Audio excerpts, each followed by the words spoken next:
want to welcome you all to the July HR Roundtable. This month we have with us 3 women from the school district discussing some programs that they have at the school that you could utilize their interns. And our office has actually done this before, and it's been a great resource for us, even or throughout the school year or just little projects. It's been great. I will go ahead and quickly turn it over to Jimmy Gaona, our HR Roundtable sponsor, to say a few words. Absolutely. Thank you. As she said, I'm Jimmy Gaona. I'm with Edward Jones, the financial advisor here, sponsoring our monthly meeting. Very excited as always. This is a topic that's near and dear to my heart. I know several folks around the community that have done this, and a good friend of mine is actually in the middle of it. But just give you a couple quick things about Edward Jones and myself. We're a nearly 100-year-old firm. We are a private partnership, meaning that we care more about our clients and our relationships than we do about our shareholder return. A little bit about myself. I've been active in the business and civic affairs in Kansas City for many years. I'm a current member of the Olathe Chamber of Commerce Board of Directors. I volunteer with Westside Family Church as a count team counter and a ordained deacon. Currently PTO president for Arbor Creek Elementary in the Olathe School District. Member of the Johnson County Charter Commission and a founding member of the Latino Leadership. In just a couple of ways, Edward Jones can help you all is we offer those things that employees want. They want that specialized individual help. They like those one-on-one meetings. They also appreciate getting answers to their specific questions. And the last 2 things is how we help yourself is we help you maintain increased participation in your retirement plan, increase engagement. And lastly, we can help you with that fiduciary responsibility under ERISA. And so working with us is very easy. A lot of times there's no cost to you at all. And if we could be a help at all, here, myself, Martha, or Edward Jones, we'd love to help you. So thank you for the opportunity to sponsor, and I will kick it back. Great. Thank you, Jimmy. And we thank you for your sponsorship. Today we have joining us 3 women from the Olathe School District, and I will just quickly say their names and titles, and then I will turn it over to them. We have Barbara Gonzalez, and she is the Career and Technical Education Coordinator. Amy Nail is the Career Pathways Facilitator, and Angela Epps is the 21st Century accredited, 21st Century Program Coordinator. I didn't understand my own abbreviations. I will go ahead and turn it over to the 3 of you, and you can take it away. Oh, before I forgot to add, questions, you can either throw them in the chat or at the end, they will give us a chance to ask questions if you do have anything. Real quickly, before we pull up our presentation, I'm going to put in the chat a link to a handbook that our district has created. It's a work-based learning handbook that we supply our employers as they want to partner with us. And so I thought I would share that with you all so that you can take a look at that. And I'm going to go ahead and get my screen set up to share here and share my PowerPoint, and then we'll get started. Okay, can you all see that beginning slide, hopefully? Excellent. So as we were introduced, I'm Barbara Gonzalez, and I am the District Career and Technical Education Coordinator. And with us is Amy Nail and Angela Epps. And so we're here to just share a little bit about our career pathway options that students have to explore in high school. We have 15 21st Century Academies across all 5 of our high schools. We also have fine and performing arts. There we go. Fine and performing arts programs that are in all 5 of our high schools, as well as career and technical education pathways. The academies are only at select high schools, and students have to apply to be a part of those and make those decisions at the beginning of their 8th grade year. So that when they go to high school as a 9th grader, then they will transition to those programs and be in them for the entire 4 years. Then we also have 8 Olathe Advanced Technical Center programs, which are for our juniors and seniors. And so they come over to the technical center for part of their day and they stay at their home high school for part of their day. But our goal is for us to have students be able to choose at least one pathway to explore in high school, whether it's an academy that they want to engage in for all 4 years, or if it's a CTE pathway that's something they just kind of want to dabble in. But regardless, we want to make sure that they have a variety of different options that they can choose from. So this poster displays all of the choices in Olathe that a student is able to explore in a variety of different career pathways. And collectively, between all the CTE pathways, Olathe Advanced Technical Center programs, the Fine and Performing Arts, and the 21st Century Academies, Olathe High School students are sure to be able to find a pathway that's suited for them. And in essence, no matter what school a student goes to, there are lots of options available for them to choose from that will meet their career goals. And that's ultimately what we want them to do. A few years ago, our district started partnering and engaging with the Kauffman Foundation in a regional Kansas City metro effort. And some of you may be aware of this effort. I know I've seen some of you at some of our real world learning networking meetings. But the goal of this effort was to scale forward the real world learning initiatives in the Kansas City metro area with a really lofty goal of 100% of our students graduating with at least one market value asset, or an MVA, by the year 2030. And those MVAs can come in the form of either internships, including client-connected work, as well as in the field work, college and articulated credits, industry-recognized certifications, and entrepreneurial experiences. And so we have a district-level career pathways team, of which Amy, Angela, and I are a part of, and there are a few additional people as well, that are working to really scale these MVAs across all 5 high schools, OATC, and Mill Creek Center. And so we are reaching out to our community business partners and the chamber to really try to develop additional partnerships. And I think Angela is going to take over the next few slides. Yes, hopefully you can hear me. All of our career pathways have been developed on a student's interest and passion and centered around that career exploration. Students use project-based learning both in and out of the classroom to develop their technical skills using industry standard equipment. Students participate in leadership groups and work-based learning experiences like internships, shadowships, and mentor projects. Students develop a great sense of community in their career pathway, their high school, and their activities and athletic groups. So it's one more way that they can connect. And career pathway exploration provides a great educational start and can lead to post-secondary and career opportunities. Next slide. There we go. One thing that you might be interested in is that one of the assurances that we make across all of our career pathways is for students to exit our systems with a strong set of employability skills. And we know from talking with all of our business partners that that is high on the list for hiring your good employees.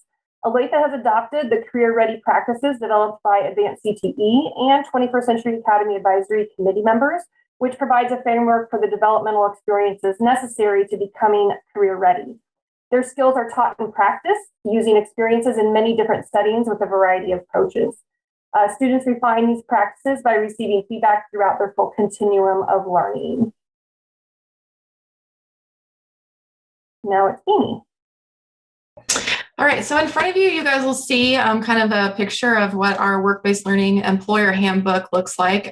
We developed that this school year. And then in addition to that, we also have one that is for any student that's going to participate in any work-based learning experience. And so one of our goals in this is making sure that it's also a dual partnership with any business and employer that we're working with. So what are you guys getting out of it and what can our students get out of it? And so many of our student interns end up working at their placement sites, even after their official internship has ended. And then we also have a lot of students who do projects for the employer and business partners, whether that's like marketing projects, entrepreneurial projects. lots of different social media things because those teens are really good at that. And then students will come with some prior knowledge, but that doesn't mean they know everything. And so we're looking to those business partners to help guide and train them. And then additionally, we are doing our best to make sure with scheduling and things like that, that these are customizable, that both fit the student's needs and schedule, as well as the business partner that we're working with. So in turn, we realize that it takes a village, as far as we know that with raising kids, but also getting them ready for their careers and whatever they choose to do outside of high school. And so we can only do so much within the four walls of their classrooms. And so we're hoping to grow our partnerships and getting some more insight and help and thinking outside the box in those ways. And then currently, this is just a small list right now of some of our current business partners that a lot of our kids have been going out to. A lot of them are locally. Some are even in the Johnson County area.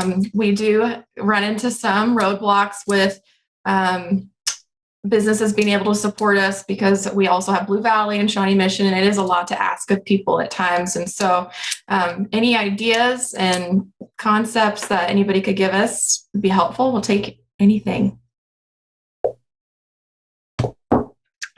And then lastly here, this is, if you go to our Career Pathways website, if you go to olatheschools.org, and I will put the link into it as well in the chat in just a minute. And so it can give tons of more detailed information for you there as well. And we would love to have you follow us on Twitter. We're always sharing with our community what all the different fantastic things that we're doing in all of our programs. And so you can see our Twitter handles there that we would love to have you follow us. And I think Angela's going to take us into the last couple of slides. So we are always looking for industry partners to work with our students and provide work-based learning opportunities. If you're interested in partnering with us, these are our contact emails. And we would love to have conversations with you for this meeting and brainstorm some ideas of how maybe we could partner with your business, or maybe suggest other businesses that maybe aren't present in this meeting today. Our goal in Olathe Public Schools is to open the doors to the future for our high school students. And working with our business and community partners is one of those ways that we do that. So I'm sure that you have some questions to ask us about, how the partnerships work, how they move around. I can kind of start with a few questions that we get typically. One is, when are students available? So most of our students are available either in the mornings or the afternoons. So they either are at the beginning of the day of school, where they can be at the business location from 8 till about maybe 9:45, and then they have to come back to school. They can always start ahead of 8 o'clock, depending on when the business starts, or they can come to you in the afternoon, say around 1:30ish, maybe 1:15, and then they would be there for that class period or two, which ends at 3 o'clock. And then sometimes they can stay after 3 o'clock if that works with the business and the student schedule. They earn a grade for the class that they are leaving to go to intern with you for. A lot of questions that we get are, do these internships have to be paid? And that is optional. Obviously, the students would love a paid internship, so would we, but we realize that that's not always financially viable. So we have both paid and unpaid internships. If a student is not meeting the expectations at your location, then we would want the site supervisor of the student to communicate any concerns to the teacher, as well as the three of us in the Career Pathways team, and then we'll work on problem solving that. It doesn't happen very often, but if a student needs to be removed, then we can do that. So you're not responsible for having to deal with a student for the full semester. But I will say that that is a very, very rare occurrence. I can maybe think of 2 that's happened in the last 5 years that I've been in this position. So what questions do you have that we can start answering or brainstorming? This might be to all three of you, I guess, a general question. What for the business, what is your expectation of them as far as reporting, a final survey of how the student did? Is that weekly at the end? So how much time would it take on their part? Generally, we ask for feedback twice a semester. So once around the end of the first quarter of the semester, and then one at the end of the semester. If a student is there full year, then it would be a total of four evaluations at a minimum. We are always open to having you send in more evaluations if you would like to, and that's fine. But we really look for kind of that midterm and that end of semester evaluation. Those evaluations are in the handbook. There's a set of expectations in the handbook as well. We call it kind of a site agreement. And there's the expectations of the student, the expectations of the parents, the expectations of the site supervisor, and the expectations of the teacher. And it's basically just ensuring that the student has an appropriate work-based learning experience. Now, what are the number of hours that the student has to be in the business a week? It should be per week. It just depends on the kid's schedule. We look for a minimum of 60 hours on site in a calendar year. 60 to 120 is kind of the norm. It roughly averages out to maybe 8 to 10 hours per week. Mm-hmm. We have a modified block schedule, so students could potentially be available on four of the 5 days of the week, maybe even 5 of the 5 days, but it just kind of depends what the student schedule is and then what the business schedule is. And again, it's customizable. We work to create the schedule for each individual student and business. I know we've utilized them several times in our office. And we actually have had, after they've graduated and gone on to college, they've come back and worked for us in the summer or on the breaks.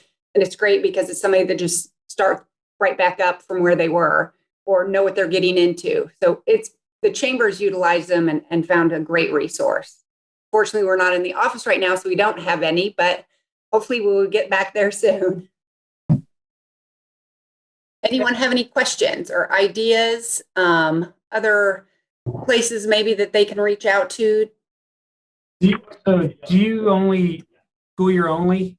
Do you guys ever do like a modified summer school program, or did I miss that? I apologize. You can do summer. We actually have kind of a larger group of kids that are right now going, they're doing a paid internship at one of the local manufacturing companies here. And so they're doing it then as well. And we even have some that do it in the evenings too, like outside of their school day. Again, it's what works best. And one thing I'd like to add that it wasn't the purpose of our presentation because we're really focusing on internship opportunities for students, but we do like to promote opportunities for our educators to go out during the summer and do an externship where they can come on site and learn and then bring that information back to the classroom and help share that with our students. So if you are ever willing to host a teacher extern during the summer, we would love to be able to partner with you for those opportunities as well. One of the questions that we get a lot is privacy acts, like either HIPAA or FERPA or, whatever, confidentiality you might have within your business. And we have partnerships with Olathe Medical. We have partnerships with the district attorney's victims assistance office.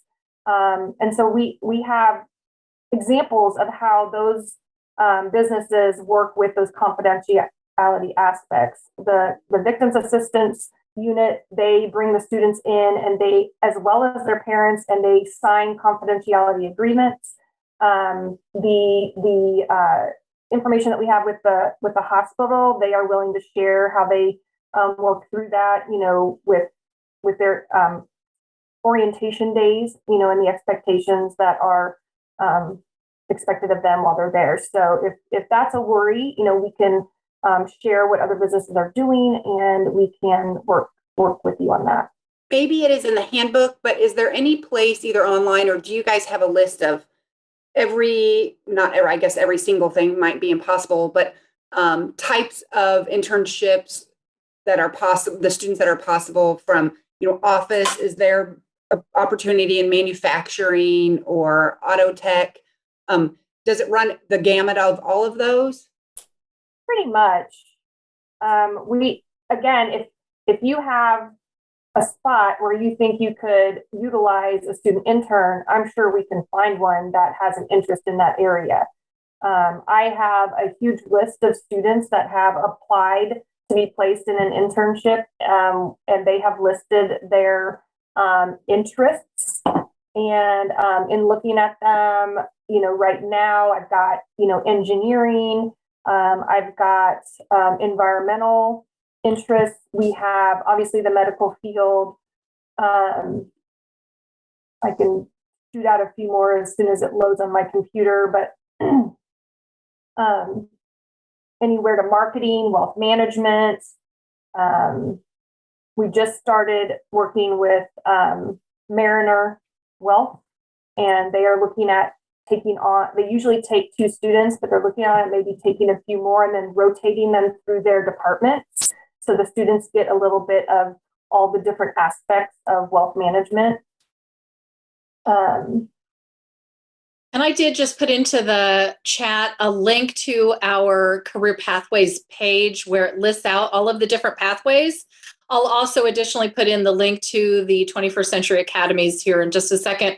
But this would give you an idea of the different pathways that we offer. And we're always looking for more partnership opportunities, whether it's an internship, a job shadow, a guest speaker, a panel, a field trip, whatever it is, for any of these pathways. So it's not like we're looking for just one specific pathway, but all of the different pathways. And so that will give you a general idea of the different pathways that are available. And then if you're not comfortable with a full internship at the beginning, you can start with being a mentor. You can start, like Bar was saying, or guest speaking. And then you kind of get a feel for what the pathways are doing and teaching. At one time, I heard that sometimes employers were a little hesitant because of an insurance question. What kind of umbrella are the students under when they leave the school and go to the place of work, and how are they covered? That's a great question. So we have a district liability insurance policy that the students are covered under, and we can provide that certificate to employers upon request. And I believe it's been a minute since I've looked at that employer handbook, but I believe that is in that handbook, so that you can reference kind of the liability that we have.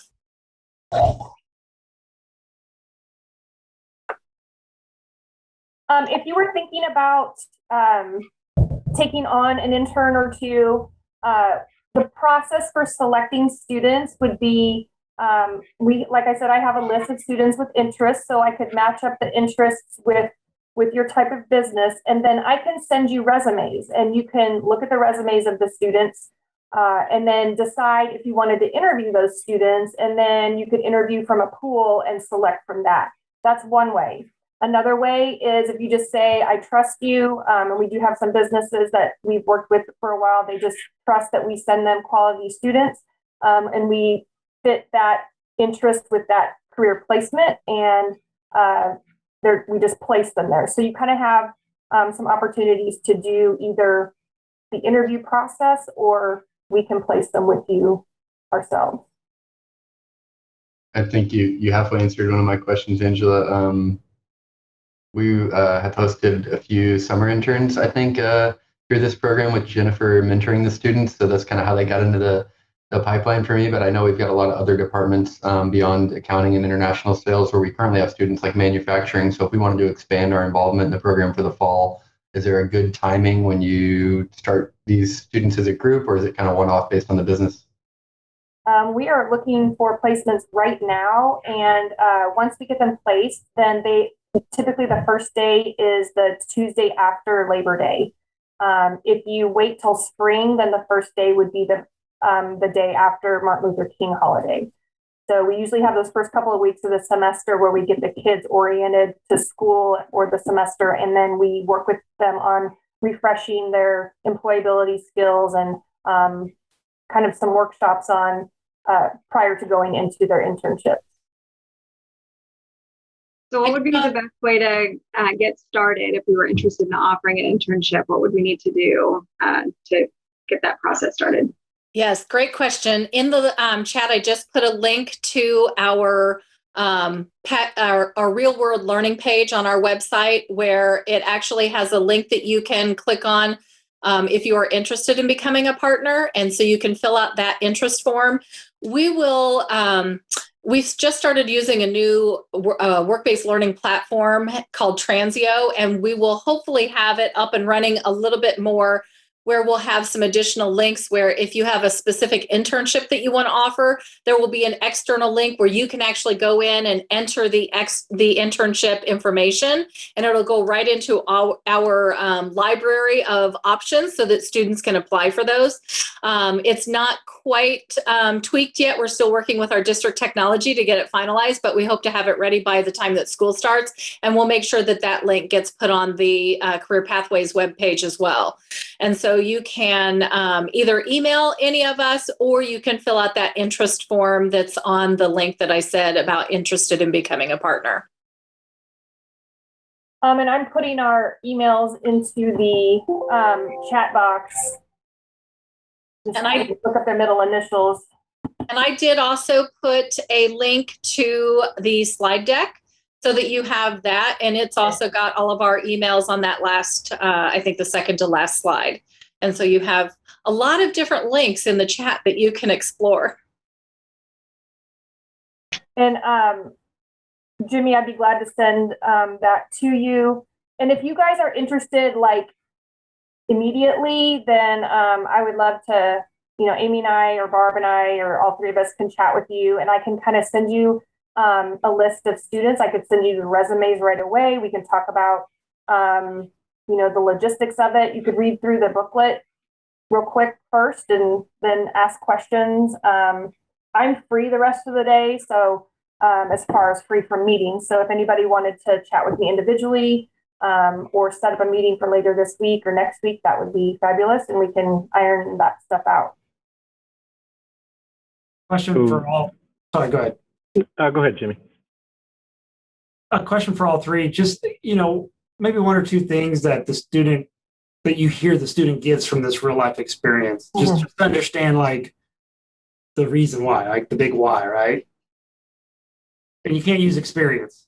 You got to use feeling words. Well, a couple of, since I'm unmuted, a couple of things that I'll chime in is these students, one, learn that this is what they want to do as a career, or maybe even this isn't what they want to do as a career.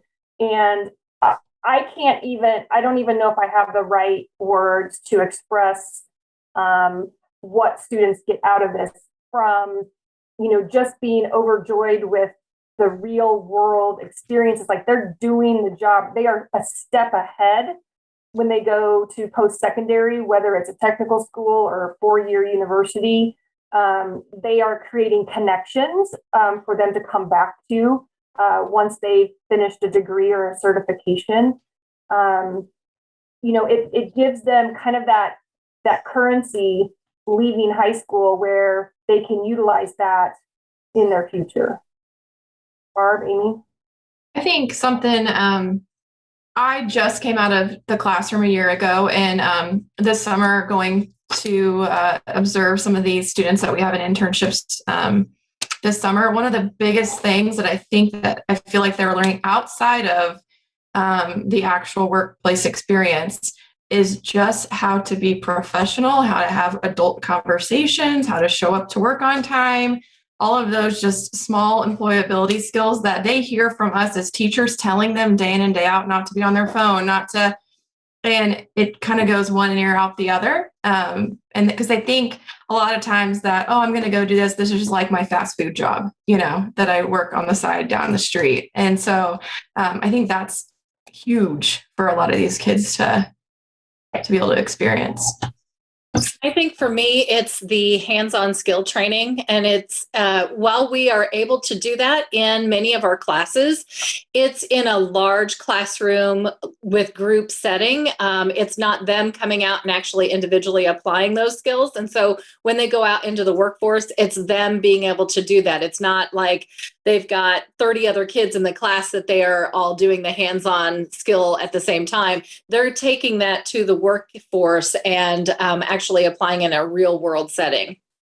Exactly. That real world piece, I think, is the key. And that is so much more meaningful than a simulation for the students.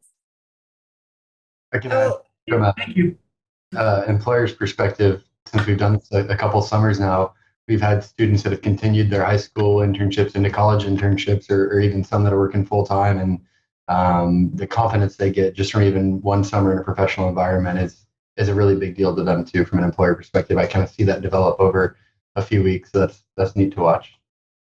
Another opportunity, if you're not ready to host a student on site, you could also provide client-based projects. One of the things that Communication Academy does is the web development or animation with maybe logos or videos for, a short clip or flyers for advertisement.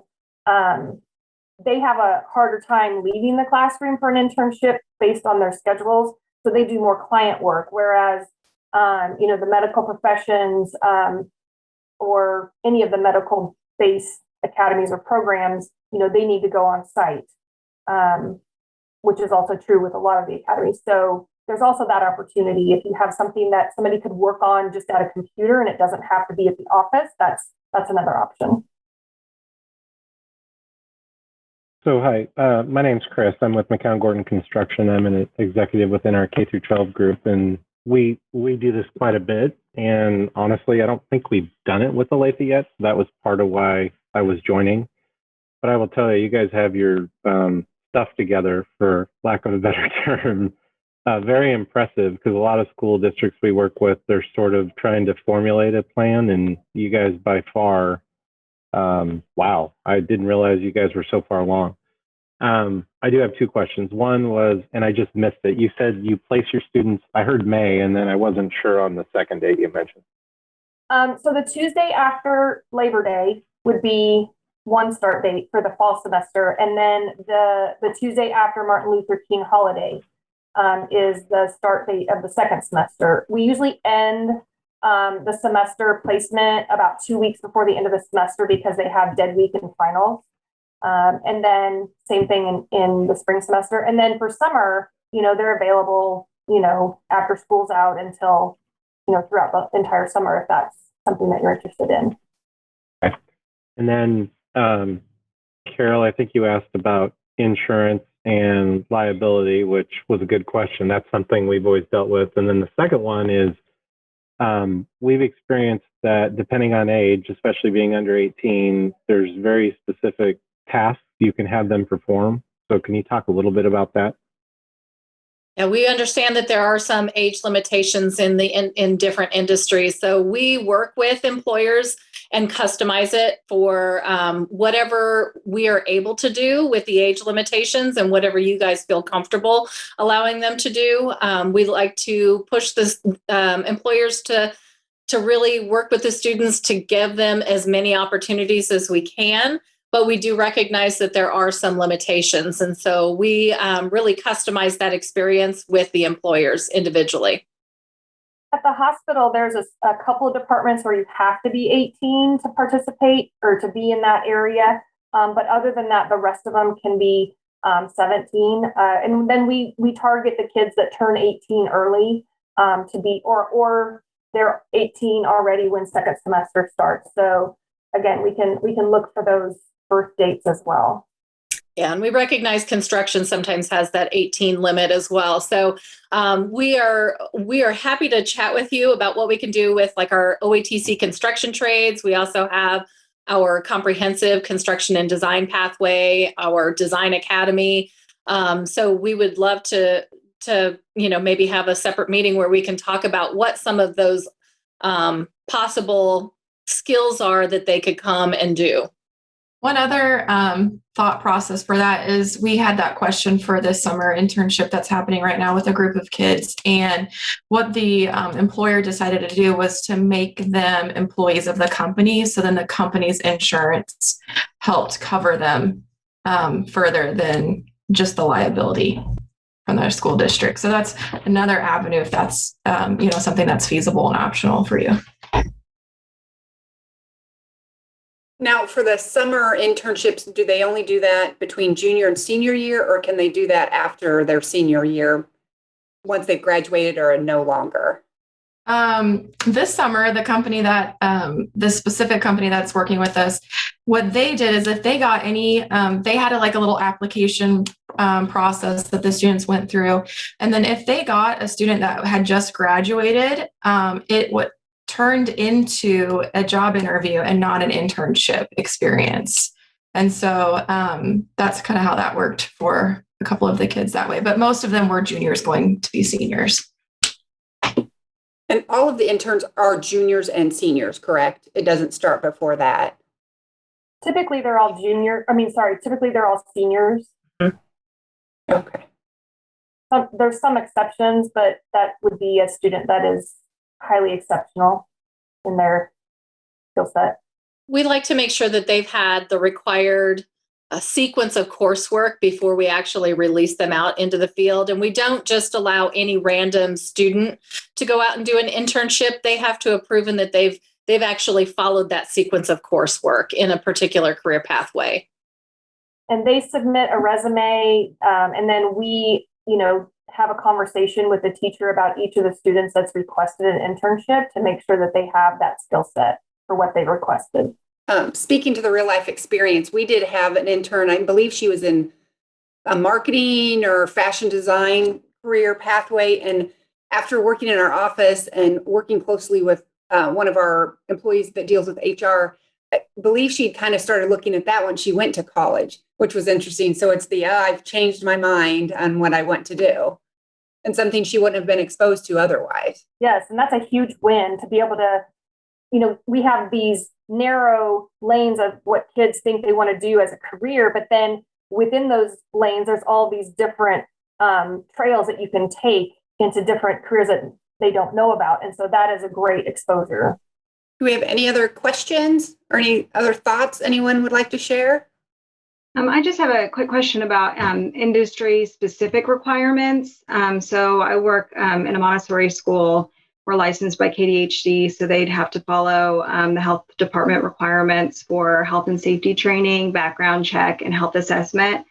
Would that be reasonable to expect of an intern, or would that be looking more at an employment situation? No, that can actually be built into the individual internship. We do some partnering with Olathe Health and our bridging education and medicine. And those students who participate in those programs have to they have to sign off on HIPAA. They have to get their certain shots, and they have to make sure that they can prove their vaccinations. And so there are certain requirements for specific internships. And so if that was something that you were interested in exploring with us, then we just make that part of the internship application process. All right. Any last questions for any of them? If not, I want to say thank you very much to the three of you for joining us today. I think everybody got a lot out of this. We did record the meeting today, so once it is edited, we will get it on our YouTube channel, and I will get a link out to everyone. And feel free to share it with anybody I think that you think would be interested in this program. Obviously, the school district is looking for more employers and more partners for this program. And you can either look at it as a way to potentially get a future employee, or after college, or even shortly after high school, depending on the field. I want to thank everybody for being here. If there aren't any other questions, I believe we'll be adjourned today. Good. Thank you, everyone. Thanks for having us. Thank you very much.